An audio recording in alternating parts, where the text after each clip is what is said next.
Most people don't have a good sense of the breadth of the work that the Federal Reserve does. Economist Dr. Susan Collins just finished her first year as president and CEO of the Federal Reserve Bank of Boston. Inflation is much too high, and the toll that inflation takes is really significant. She says her policymaking relies on not just economic data, but also what she learns from talking with people around New England. We were with President Collins last month as she visited Springfield and took a walking tour of Holyoke with Mayor Joshua Garcia and local leaders.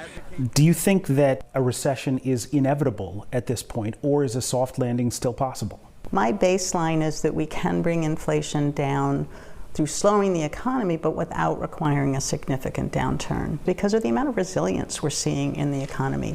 While the unemployment rate in Massachusetts remains nearly 1 point lower than the national average, the labor participation rate, which is a reading of how many eligible workers are working or looking for a job, remains below pre-pandemic levels. Dr. Collins says the lack of affordable childcare remains one reason why some workers have not re-entered the workforce. Boston is home to one of the 12 Federal Reserve banks around the country. And as head of the bank, President Collins is a member of the Federal Open Market Committee, led by Fed Chair Jerome Powell. The FOMC sets monetary policy for the central bank, including making critical decisions that impact the interest rates that consumers and businesses are charged. Do you think that we will see the end of the rate hikes this year? My expectation is that we will need to hold rates at a level that will help us to slow demand and realign demand and supply for some time. And so my baseline is that we will need to hold at least through this year, and that we'll start to bring rates down next year.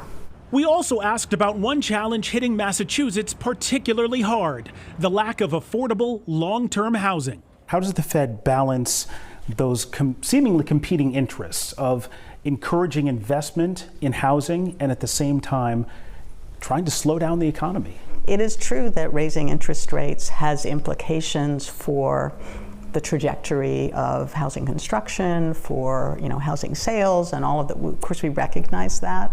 At the same time, our dual mandate from Congress is price stability and maximum employment. And as I had said, bringing inflation down is really job one because of the toll that it's taking. While the job is still new for President Collins, Greater Boston is not. She earned her undergraduate degree in economics at Harvard and her PhD at MIT. Collins is a naturalized U.S. citizen of Jamaican descent, born in Scotland and raised in New York City. She's a wife, mother, and now history-making matriarch, the first woman of color in this high-profile job. It's a phenomenal role, a phenomenal opportunity, that I would be the first Black woman president of a Federal Reserve Bank. I saw that as a huge privilege, responsibility. The work we do is really important. Bank presidents like Susan Collins share a voting rotation. Boston is not a voting member this year, but was last year and will be again in 2025, having the chance to impact not just what happens here, but across the country. Todd Kiskiewicz, WCVB News Center 5.